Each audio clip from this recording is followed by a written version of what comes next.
थाना प्रभारी से क्या उम्मीद करे आम जनमानस, यह बेहद ही दुर्भाग्य है।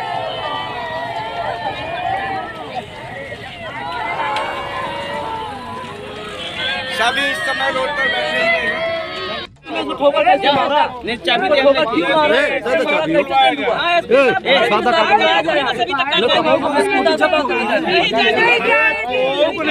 यार साइड में चल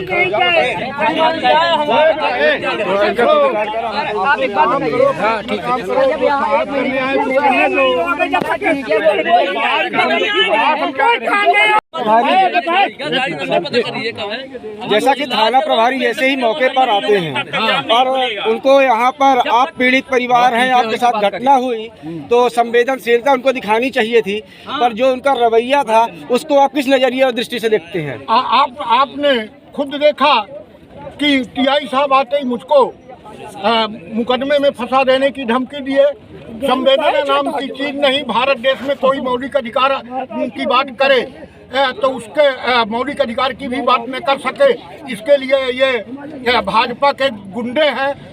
भाजपा ने इन्हें ये कहते पोस्टिंग दिलाई है कि गरीबों के साथ जितना हो सके अन्याय करो और जितना हो सके माल कमा के हमको दो। तो ये एजेंट हैं भाजपा के। तो और जिस तरीके से उनका ये रवैया था, तो क्या इस पर आप आगे भी कोई कार्यवाही के लिए प्रशासन के पास जाएंगे? पूरे प्रदेश में हमारा संगठन है और मैं संपूर्ण जीवन संघर्ष में दिया है।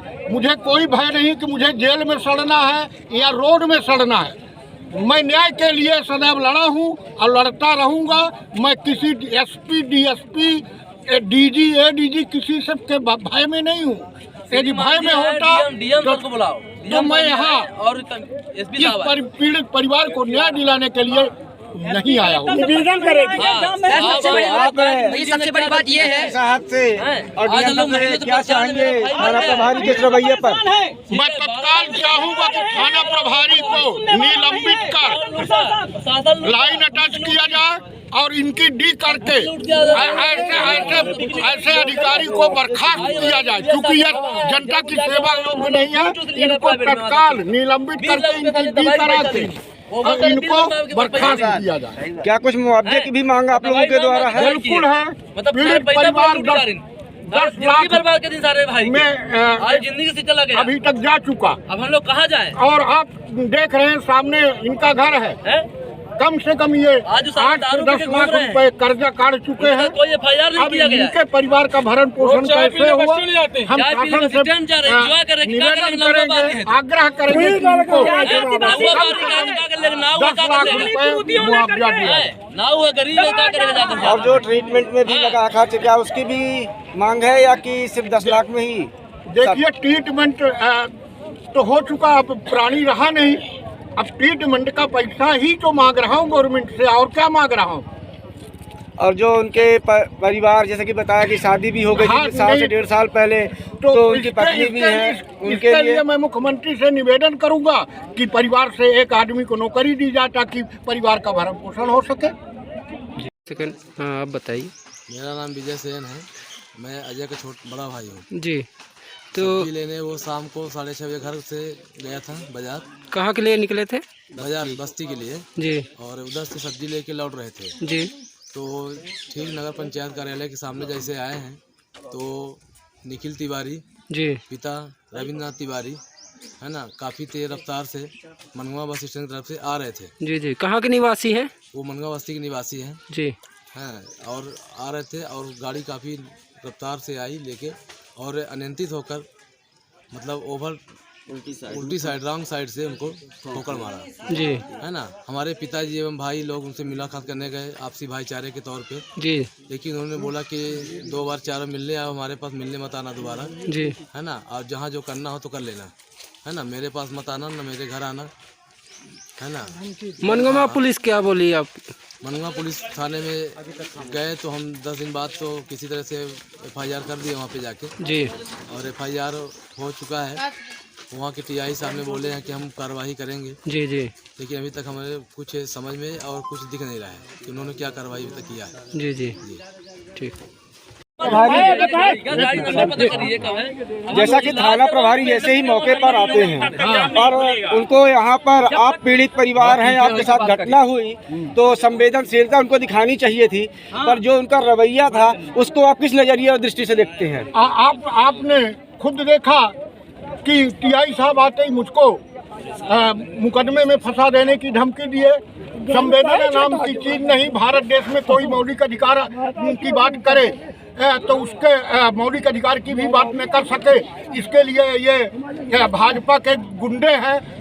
भाजपा ने इन्हें ये कहते पोस्टिंग दिलाई है कि गरीबों के साथ जितना हो सके अन्याय करो और जितना हो सके माल कमा के हमको दो।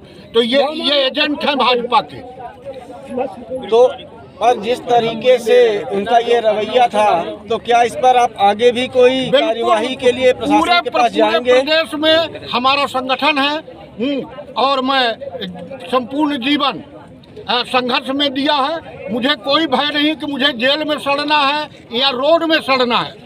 मैं न्याय के लिए सदैव लड़ा हूँ और लड़ता रहूँगा।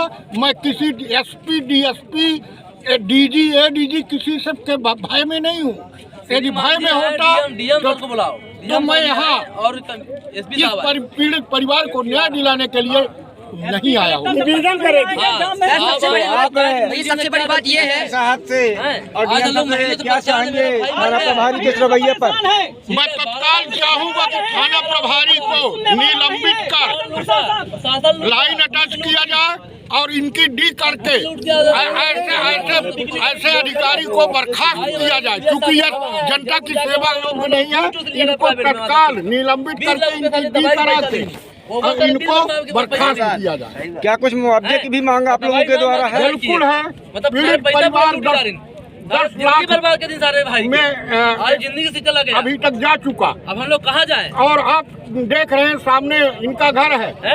कम से कम ये 8 से 10 लाख रुपए कर्जा काट चुके हैं। कोई एफआईआर नहीं अब किया गया। इनके परिवार का भरण पोषण कैसे हुआ?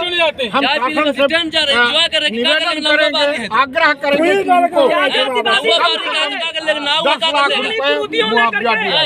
ना हुआ गरीब क्या करेगा? और जो ट्रीटमेंट में भी लगा खर्च, क्या उसकी भी मांग है या कि सिर्फ 10 लाख में ही?